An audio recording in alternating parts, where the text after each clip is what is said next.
Hello everyone, welcome to Let's Summary World. This is Jyoti Chaudhary and today we are going to do our class 7 NCERT book Honeycomb chapters 1, 2 and 3. तो पहले 3 chapters की summary आज हम इस video में cover कर लेंगे. So let's start it quickly. So the first chapter is Three Questions and it is written by Leo Tolstoy. तो नाम है चैप्टर का हमारा थ्री क्वेश्चंस और लियो टॉल्स्टॉय ने इसे लिखा है. So let's see the summary quickly now.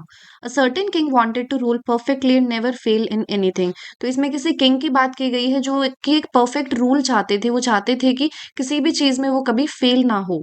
तो उन्हें लगता था कि तीन इंपॉर्टेंट ऐसे क्वेश्चन है जिनका आंसर अगर उन्हें पता चल जाए तो वो एक सक्सेसफुल किंग बन जाएंगे. और वो तीन क्वेश्चन थे. What is the right time to begin something, कि कोई भी काम शुरू करने के लिए सही समय क्या होता है. Which people should he listen to, और किनकी इन्हें एडवाइस लेनी चाहिए, किन लोगों की बात इन्हें माननी चाहिए, सुननी चाहिए. And the third question was what is the most important thing for him to do. ऐसी कौन सी इंपॉर्टेंट चीज है जो कि इन्हें हमेशा करनी चाहिए. So now what he does, the king announced a big reward for anyone who could give perfect answers. तो उन्होंने एक बहुत बड़ा इनाम घोषित कर दिया, रिवॉर्ड वो देंगे जो कि बिल्कुल परफेक्ट आंसर दे देगा इन तीनों क्वेश्चंस के. तो काफी जो वाइज मैन थे, जो बुद्धिमान लोग थे, वो वहां पर आ रहे थे. स्कॉलर्स थे, advisers came to the palace with different opinions, और सबके डिफरेंट डिफरेंट ओपिनियंस थे, आंसर्स थे.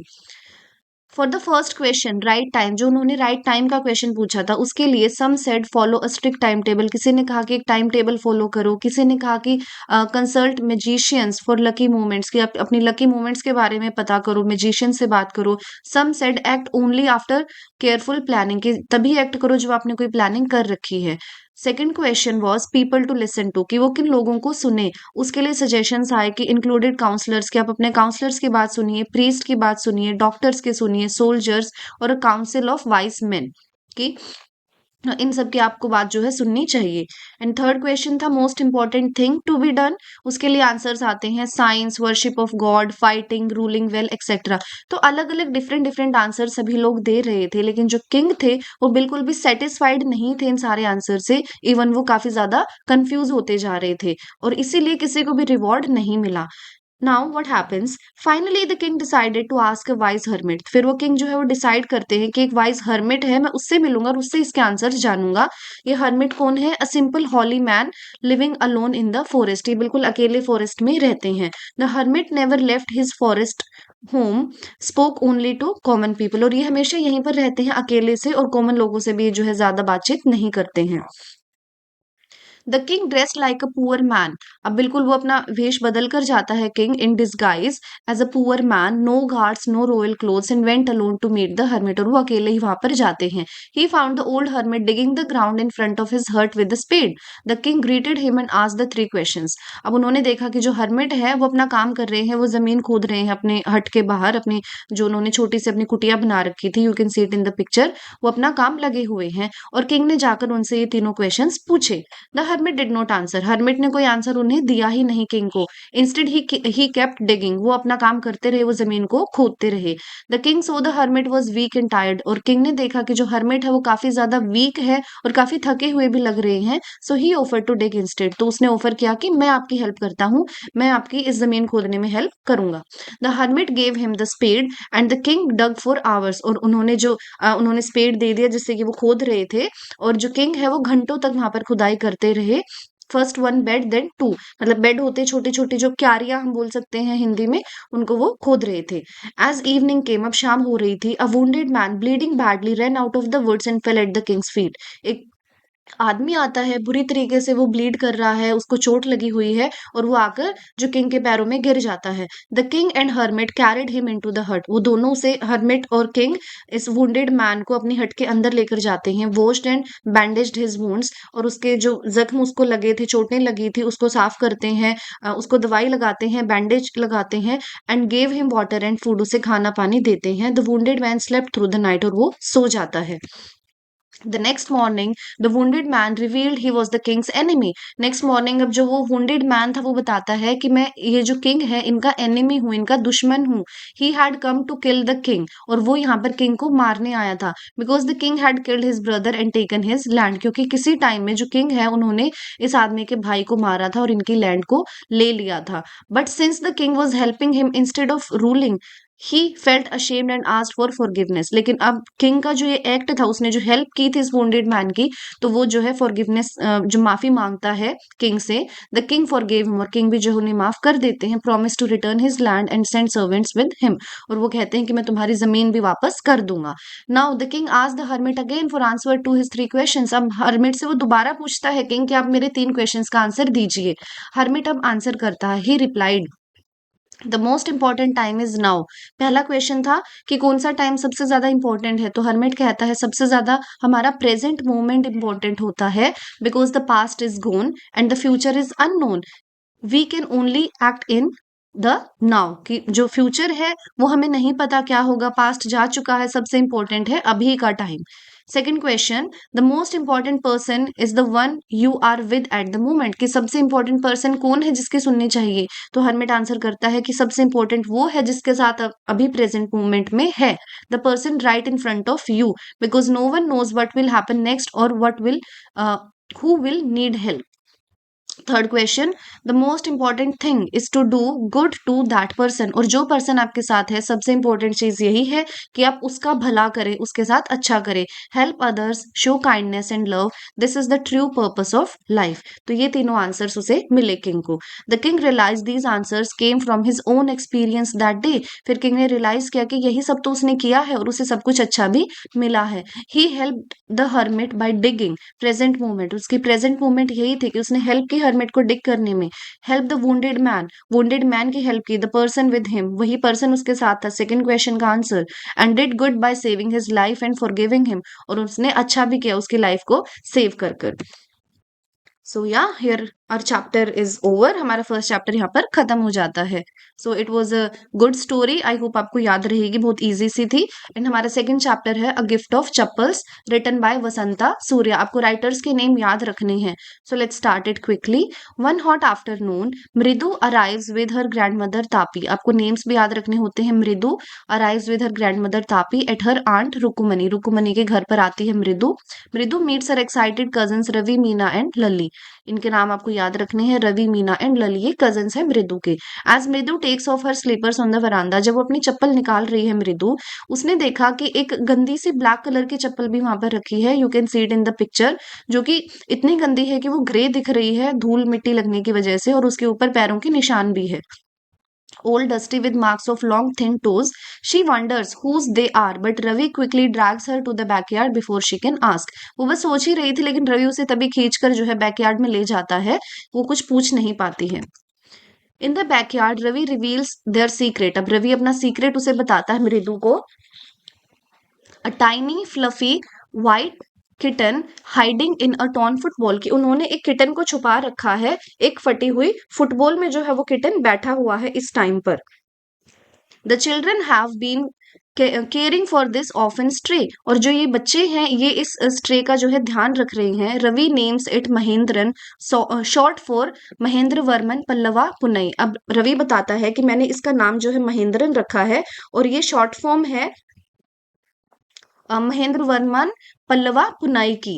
एमपी पुनाई भी हम इसे बुला सकते हैं। He spins a tall made up tale about its history, अब वो एक स्टोरी से उसे सुनाने लगता है कि जो महेंद्र वर्मन थे बहुत बड़े किंग थे, क्योंकि वो घूमने गया था, उसने वहां पर कुछ देखा था। He claims it's a descendant of the ancient Mahabalipuram according to Ravi, तो वो बोलता है कि डिसेंडेंट है, जो ये छोटी सी कैट है महाबलीपुरम की जो है ये डिसेंडेंट है, वो इसके पूर्वज थे। According to Ravi the Pallava kings emblem was the lion, जो पल्लवा किंग्स थे उनका जो एम्बलम था, उनका जो निशान था, राज चिन्ह था, वो लायन था। But it was actually a cat, लेकिन वो लायन नहीं, वो सच में तो एक कैट थी। He mixes up the stone lion at Mahabalipuram with a cat, क्योंकि उसने ये महाबलीपुरम का जो एम्बलम था वो देखा था, लेकिन वो स्टोरी को मिक्सअप कर देता है, मेड अप स्टोरी है completely. The children laugh at his dramatic story, वो सब हंसते हैं, feeling kind towards the poor kitten, और उस किटन के लिए उन्हें काफी पिटी फील होती है, they feel very kind. To feed it Ravi had gotten milk by pretending to be hungry. अब उसको खाना देना था, इसलिए रवि जो है वो एक्ट करता है कि उसे भूख लगी है और वो दूध लेकर आता है, अंदर से मिल्क लेकर आता है, जो कि उसे खुद ही ज्यादा पीना पड़ता है ताकि कोई उस पर शक ना करे, to avoid the suspicion. Then save the rest for the kitten, pouring it into half a coconut shell, और एक कोकोनट के शेल में वो उस दूध को डालकर लाता है जो कि बच जाता है। The kitten lapse it up eagerly, spills some, and then cleans its face with its paws, looking content and royal। और जो किटन है वो काफी ज्यादा भूखा था, इसलिए वो सारा मिल्क जो है पी जाता है और फिर वो बहुत ही रॉयल तरीके से अपने पंजों से अपने मुंह को साफ करता है। Suddenly a screeching crèche crèche sound frighten the kitten. अब तभी ना क्रीच क्रीच की साउंड आने लगती है, जिससे कि वो किटन थोड़ा डर जाता है, making it hide. Ravi explains it's Lalli practicing violin inside. अब रवि बताता है कि ये आवाज जो है ये लल्ली की आ रही है क्योंकि वो वायलिन सीख रही है अंदर। Lalli is a beginner, makes scratchy noises while her music teacher plays beautifully. आप इस पिक्चर में देख सकते हैं कि कैसे ही तीनों बच्चे अंदर झांक कर देख रहे हैं और लल्ली यहाँ पर सीख रही है। और ये जब वायलिन बजाती है तो ऐसा लगता है कि कोई ट्रेन पटरी से उतर गई है, लेकिन जब म्यूजिक टीचर बजाते हैं तो वो बहुत ही अच्छा वायलिन बजाते हैं। Outside the get a bagger calls अम्मा। अब दोबारा से बाहर की बात आती है कि गेट के बाहर एक बैगर, एक भिखारी आया है, वो अम्मा अम्मा कर कर चिल्लाने लगता है। ही विजिट्स वीकली फॉर फूड। वो हर हफ्ते जो है खाना मांगने के लिए आता है, इवन वो पूरे हफ्ते से ही यहाँ पर आ रहा है। Today he shows his feet red covered in painful pink blisters and cracks from walking barefoot on scorching tar roads for months without chappals. आज वो दिखाता है कि उसके पैरों में छाले पड़ गए हैं बिल्कुल पिंक कलर के, क्योंकि उसके पास चप्पल नहीं है और वो पैदल चलता है इतनी गर्मी में, जो टार रोड होता है उसके ऊपर। ही pleads he can't endure it anymore. वो कहता है, वो भीख मांगता है कि मैं इससे ज्यादा सहन नहीं कर सकता। Rukmini from inside tells him to leave and find work. Rukmini अंदर से बोलती है उसे कि जाओ यहाँ से और कुछ काम ढूंढो। Saying his feet must be tough by now. वो कहते कि अब तक तो तुम्हें आदत पड़ गई होगी ऐसे चलने की। The children feel deep pity for the beggar's suffering. जो बच्चे हैं उन्हें काफी बुरा लगता है ये सब देखकर, वो चाहते हैं कि वो इसकी हेल्प करे। फिर मृदु सजेस्ट करती है कि मैंने एक चप्पल का पेयर देखा था, वरांडा में रखा हुआ था। They rush to the veranda where Ravi picks up the dusty pair without asking permission. अब वो वरांडा में जाते हैं, बिना किसी परमिशन के रवि उन चप्पलों को उठाता है और उस बैगर को दे देता है। दे फिट परफेक्टली, और जो वो चप्पल है वो उसको परफेक्टली फिट भी हो जाती है। The overjoyed beggar thanks and blesses them, puts them on and walks away happily. और वो पहनकर वहां से चला जाता है बैगर चप्पल को। Soon the violin lesson end। अब violin lesson खत्म हो जाता है। The music teacher searches for his chappal and becomes furious when they are missing। अब वो जो चप्पल थी वो म्यूजिक टीचर की थी, इसलिए जब वो बाहर आकर अपनी चप्पल ढूंढ रहे हैं तो वो गुस्सा करने लगते हैं। He complains loudly about theft। Rukmani searches and questions the children। वो कहता है कि मेरी चप्पल किसी ने चुरा ली है। रुकमनी जो है फिर उन तीनों बच्चों से पूछती है। रवि कन्फेस करता है, they gave the chappal to the beggar because his feet were horribly blistered and he desperately needed them. वो बताता है कि क्या कंडीशन उस बैगर की थी, उसे कितने छाले हुए थे, इसलिए उसे उसकी ज्यादा जरूरत थी। The others agree it was an act of kindness. और दूसरे बच्चे भी कहते हैं कि हाँ उन्होंने तो कुछ अच्छा ही किया है। Rukmani scores them for taking someone else's belonging without asking. अब रुकमनी उन्हें डांटती है कि बिना पूछे तुम किसी और की चीज कैसे दे सकते हो, explaining it's wrong even for a good reason, कि गलत है चाहे तुमने कितना ही भला क्यों न किया हो। To resolve it Rukmini fetches a new pair of fancy chappals from inside. अब वो अंदर से एक नया पेयर लेकर आती है चप्पल का। हर हस्बैंड गोपू मामा की वो चप्पल है। She gives them to the music teacher, his eyes lit up. वो म्यूजिक टीचर को वो चप्पल दे देती है, जो म्यूजिक टीचर वो काफी खुश होता है बिकॉज उसकी चप्पल बहुत बुरी कंडीशन में थी और अब उसको नई चप्पल मिल रही है। He puts them on trying not to look too happy. वो उन्हें पहनता है लेकिन वो दिखावा करता है कि वो इतना ज्यादा कोई खुश नहीं है इस चीज से। The story closes with Rukmini thinking that Gopu mama is always in a hurry to put on his chappal. अब हमारी स्टोरी खत्म हो जाती है। वो शुक्र मनाती है कि अच्छा है गोपू मामा जो है अपने काम पर ही चप्पल पहनकर नहीं जाते हैं, लेकिन फिर वो जोर से हंसने लगती है कि लेकिन जब भी गोपू मामा घर आते हैं तो उनको इतनी जल्दी होती है कि वो जल्दी से अपने शूज रिमूव करे और अपनी चप्पल पहने। तो यहाँ पर हमारा ये चैप्टर खत्म हो जाता है। Now we can start our third chapter, Gopal and the hilsa fish. It is written by Narendra Bijwel. It is the season of hilsa fish. Hilsa fish का ये सीजन है, आपको नाम याद रखना है हिल्सा फिश का कि कौन सी फिश की बात की गई है इस चैप्टर में। Everywhere in the kingdom, market, street and even the royal court, people are talking only about hilsa fish. कि इतनी ज्यादा हिल्सा फिश इस टाइम पर आ जाती हैं कि हर कोई इसी के बारे में बात कर रहा है। आप कहीं पर भी जाएंगे, मार्केट में, गलियों में, रॉयल कोर्ट में, हर जगह हिल्सा फिश की बात हो रही है। जो सेलर्स हैं वो काफी बड़ी बड़ी हिल्सा फिश बेच रहे हैं, फ्रेश आ रही हैं। Buyers discuss price and quality, उसकी प्राइस को डिस्कस करते हैं, क्वालिटी को डिस्कस करते हैं। In the court, courtiers excitedly tell the king about huge hilsa fish they saw और caught. The king gets fed up and irritated. अब किंग को ये बात बार बार सुन सुनकर इरिटेशन होने लगती है। एक दिन वो कहते हैं, नहीं, एक दिन क्या होता है, when a courtier starts talking about a big hilsa fish, एक कोर्टियर जो है बात करने लगता है हिल्सा फिश के बारे में, the king loses his temper and scolds him loudly. अब किंग को गुस्सा आ जाता है और वो उस कोर्टियर को डांट देते हैं। Then he feel sorry for shouting and apologizes, सिर्फ वो सॉरी भी बोलते हैं, लेकिन he still wants to stop people from talking about hilsa fish, लेकिन फिर भी वो चाहते हैं कि लोग इस बारे में अब बात करना बंद कर दें। He declares that it is impossible to stop people from discussing it, वो कहते हैं कि इम्पॉसिबल है कि लोगों को हिल्सा फिश के बारे में बात करने से हम बंद कर दें। Now Gopal, you have to remember the name again. Gopal, one of the courtiers, smiles and says he can stop people from talking about Hilsa fish. वो कहता है कि वो लोगों को रोक सकता है इस बारे में बात करने से। The king challenges him. King उसको चैलेंज करते हैं कि अगर तुम इतने क्लेवर हो, bring a hilsa fish to the palace without anyone mentioning और discussing the fish at all. वो कहते हैं कि अगर तुम इतने स्मार्ट हो तो एक फिश लेकर आओ तुम पैलेस में, और कोई भी जो है उस फिश के बारे में बात ना करे रास्ते में। और जो गोपाल है वो इस चैलेंज को एक्सेप्ट कर लेता है। Next day, Gopal prepares himself cleverly to distract everyone from the fish. He does three strange things. अब वो तीन चीजें करता है अगले दिन। He shaves off half his beard. You can see in the picture कि उसने अपनी आधी दाढ़ी बना ली है, शेव कर लेता है वो अपने हाफ फेस को। He smears himself with ash और अपने चेहरे पर ऐश लगा लेता है, राख लगा लेता है। He wears torn and mismatched clothes और वो अजीब से फटे हुए कपड़े भी पहन लेता है।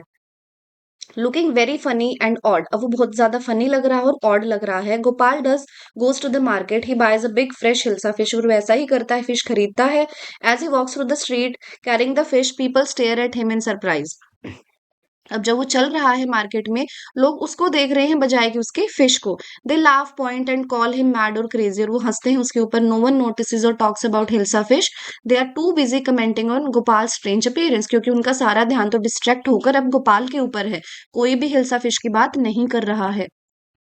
Look at that madman. Why is his beard half shaved? What is he doing? Even the shopkeeper and passers-by focus only on his looks, not the fish. Gopal reaches the palace gate. अब वो palace के gate पर पहुंचता है. The guards stop him because he looks like a beggar or mad person. क्योंकि वो पागल लग रहा है, भिखारियों की तरह लग रहा है. They refuse him they refuse to let him in. वो अंदर नहीं जाने देते हैं. फिर गोपाल इंसिस्ट करता है कि उसे किंग से मिलना है. जो गार्ड है वो भी हंसने लगते हैं और कहते हैं कि तुम जैसे पागल को क्या ही किंग से मिलना है. Gopal cleverly says he has come to show something important. वो कहता है कि वो जो किंग को कुछ इंपॉर्टेंट दिखाने आया है. After some argument the guards let him in, और वो फाइनली अंदर चला जाता है.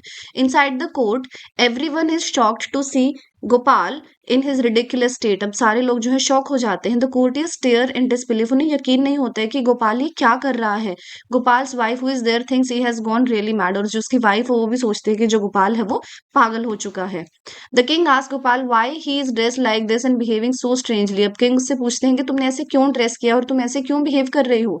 Gopal calmly replies, your majesty, I have bought the hilsa fish to the palace, कि मैं पैलेस में हिल्सा फिश लेकर आया हूँ. But no one talked about the fish on the way, लेकिन किसी ने भी फिश के बारे में बात नहीं की रास्ते में. Everyone was talking only about me, my clothes, my beard, my madness, so I have one the challenge. फिर वो किंग को याद दिलाता है कि आपने जो चैलेंज दिया था वो चैलेंज मैं जीत गया हूँ. The king and the courtiers realize Gopal smart trick. अब किंग को और जो जितने कोर्टियर्स थे उन सबको रियलाइज होता है कि जो गोपाल ने स्मार्ट ट्रिक की है. You can see in the picture कैसे वो किंग के सामने खड़ा है अपने इस वियर्ड लुक में.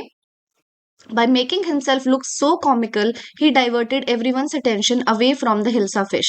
No one discussed the fish because they were busy laughing at Gopal. किसी ने फिश के बारे में बात ही नहीं की क्योंकि सब तो गोपाल के बारे में बात कर रहे थे और हंस रहे थे. The king is impressed by Gopal's wit and intelligence. जो king थे वो काफी ज्यादा impress हुए. He laughs and accepts the Gopal has won the challenge fairly. और वो accept करते हैं कि हाँ, जो गोपाल है उसने चैलेंज को जीत लिया है. So here we come to the end. हमारे तीनों चैप्टर्स की समरी कंप्लीट होती है in almost 19 minutes. So I hope you liked it. Now I will bring more summaries for the next chapter. So please keep watching, like, share and subscribe the channel. And I really want you to subscribe the channel because I also need your support if you want me to support you. So thank you very much.